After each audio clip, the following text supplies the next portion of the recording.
नमस्कार मंडळी. असं ऑडिओ रेकॉर्ड करून मी पहिल्यांदाच व्हिडिओ बनवते आहे, त्यामुळे काही चूक झाली तर माफी असावी. रोजची सकाळची देवपूजा माझी सकाळीच झाली होती. महाशिवरात्र असल्यामुळे अभिषेक वगैरे घालून पूजा सकाळी केली होती. पण महाशिवरात्रीचा एवढा मोठा सण म्हणून मला महारुद्राभिषेक घरी करावा अशी खूप इच्छा होती. कारण रुद्राभिषेक ही सेवा महादेवाची खूप आवडती सेवा आहे. स्वामी महाराजांच्या कृपेमुळे माझी ती इच्छा पूर्ण झाली. स्वामी महाराजांनी खूप चांगल्या प्रकारे माझ्याकडून ती सेवा घरी करून घेतली. रांगोळी घालून पाट मांडला आणि त्या पाटावर चौरंग ठेवून त्यावर दिवा प्रज्वलित करून घेतला. कारण अग्निदेवतेच्या साक्षीने केलेली कोणतीही सेवा किंवा कोणतेही काम तो अग्निदेवता देवांपर्यंत आपली सेवा पोहोचवण्याचं काम करत असतो. मग तिथून पुढे यथोचित संकल्प करून ही पूजा करायला सुरुवात केली.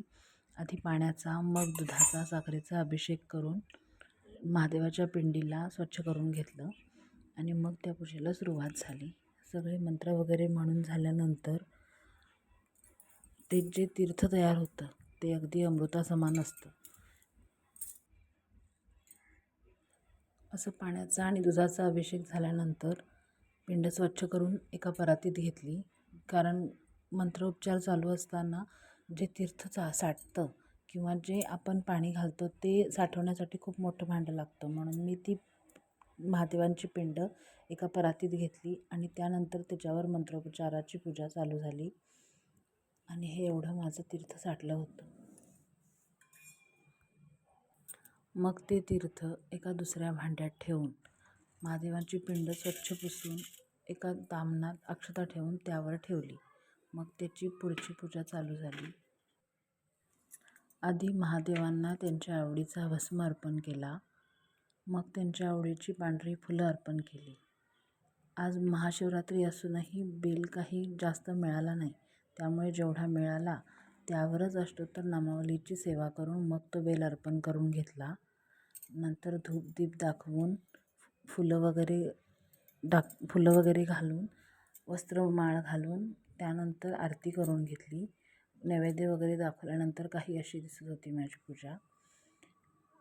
स्वामी महाराजांच्या कृपेमुळे खूप चांगल्या प्रकारे घरी महारुद्राभिषेकाची सेवा मला करता आली आणि त्यांची कृपा आणि त्यांचा आशीर्वाद असल्यामुळेच ही सेवा माझ्याकडून घडली आणि घरात ती मी करू शकले. त्यामुळे मी त्यांची खूप आभारी आहे. महाराजांनीच माझ्याकडून ती सेवा चांगल्या प्रकारे करून घेतली.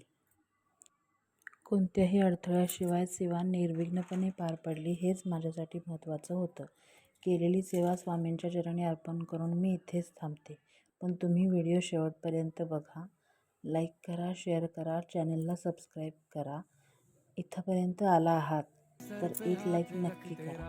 Thank you so much for watching. Thank you.